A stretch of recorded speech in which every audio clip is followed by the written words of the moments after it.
वरना उतर कर बहुत मारूंगा। मगर बेचारी श्यामा का दिल तो ऊपर कार्निस पर था। बार बार उसका ध्यान उधर चला जाता और हाथ ढीले पड़ जाते। केशव ने जो ही कार्निस पर हाथ रखा, दोनों चिड़िया उड़ गई। केशव ने देखा कार्निस पर थोड़े तिनके बिछे हुए हैं और उन पर 3 अंडे पड़े हैं। जैसे घोंसले उसने पेड़ों पर देखे थे, वैसा कोई घोंसला नहीं है। श्यामा ने नीचे से पूछा, के बच्चे हैं भैया? केशव, 3 अंडे हैं, अभी बच्चे नहीं निकले। श्यामा, जरा हमें दिखा दो भैया, कितने बड़े हैं? केशव, दिखा दूंगा, पहले जरा चिदड़े ले आ, नीचे बिछा दो, बेचारे अंडे तिनकों पर पड़े हैं। श्यामा दौड़कर अपनी पुरानी धोती फाड़कर एक टुकड़ा लाई। केशव ने झुककर कपड़े ले लिया। उसकी कई तरह करके उसने एक गद्दी बनाई और उसे तिनकों पर बिछाकर तीनों अंडे धीरे से उस पर रख दिए। श्यामा ने फिर कहा, हमको भी दिखा दो भैया। केशव, दिखा दूंगा, पहले जरा वह टोकरी तो दे दो, ऊपर छाया कर दो। श्यामा ने टोकरी नीचे से थामा थी और बोली, अब तुम उतर आओ, मैं भी तो देखूं। केशव ने टोकरी को एक टहनी से टिकाकर कहा, जा, दाना और पानी की प्याली ले आ, मैं उतर आऊं तो तुझे दिखा दूंगा। श्यामा प्याली और चावल भी लाई। केशव ने टोकरी के नीचे दोनों चीजें रख दी और आहिस्ता से उतर आया। श्यामा ने गिड़गिड़ाकर कहा, अब हमको भी चिड़ा चढ़ा दो भैया। केशव, तू गिर पड़ेगी। श्यामा, ना गिरूंगी भैया, तुम नीचे से पकड़े रहना। केशव, ना भैया, कहीं तू गिर गिरा पड़ी तो अम्मा जी मेरी चटनी ही कर डालेंगी, कहेगी कि तूने ही चढ़ाया था। क्या करेगी देखकर? अब अंडे बड़े आराम से हैं, जो बच्चे निकलेंगे तो उनको पाल लेंगे। दोनों चिड़िया बार बार कार्निस पर आती थी और बगैर बैठे ही उड़ जाती थी। केशव ने सोचा, हम लोगों के डर से नहीं बैठती। स्टूल उठाकर कमरे में रखाया, चौकी जहां की थी वहां रख दी। The moment Keshav touched the cornice, the bird flew away. Shama asked, how many eggs are there, brother? Keshav said, 3 eggs. Shama want to see the eggs. She asked her brother to show the eggs. But Keshav said, first you bring torn cloth from home, because the eggs were laid on some grasses on the cornice. Shama went to home. She bought a torn cloth. Keshav made a cushion like, and he kept the 3 eggs on the cushion.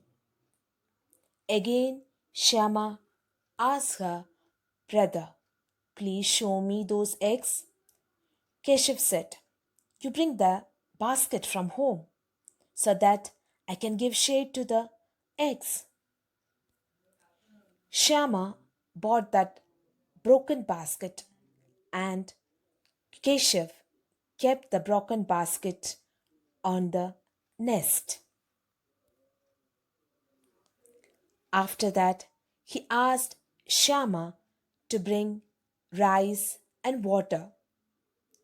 Again, Shama bought all these things from home.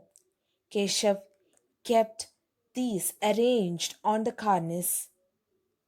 Now all the arrangements were over. Keshav made a cushion like thing with a torn cloth, and he kept the 3 eggs on it. He kept a bowl with rice and another bowl with water. With the torn basket, he gave shade to the nest.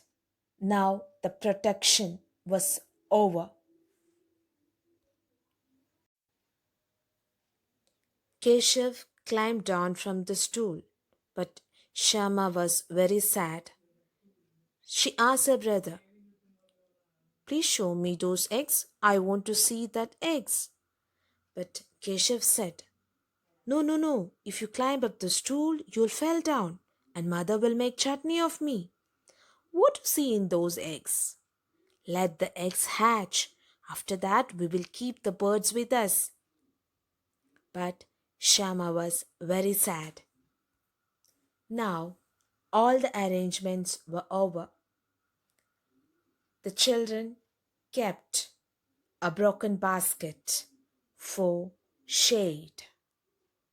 They made a cushion with torn clothes and kept the eggs on that cushion. They kept two bowls in which rice and water was kept. The two birds came to the cornice, but it never sit on the eggs.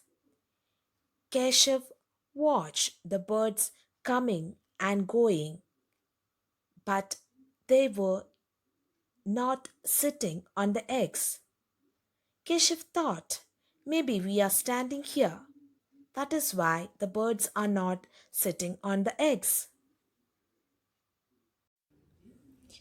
Shyama ने आंखों में आंसू भरकर कहा, तुमने मुझे नहीं दिखाया, मैं अम्मा जी से कह दूंगी।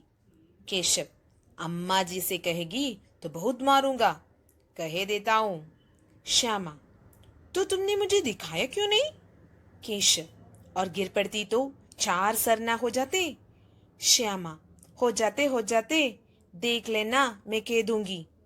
इतने में कोठरी का दरवाजा खुला और माँ ने धूप से आंखों को बचाते हुए कहा, तुम दोनों बाहर कब निकल आए?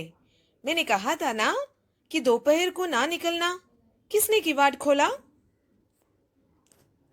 किवाड़ केशव ने खोला था, लेकिन श्यामा ने माँ से यह बात नहीं कही। उसे डर लगा कि भैया पिट जाएंगे। केशव दिल में खाम रहा था कि कहीं श्यामा कह ना दे। अंडे ने ना दिखाए थे, इससे अब उसको श्यामा पर विश्वास न था।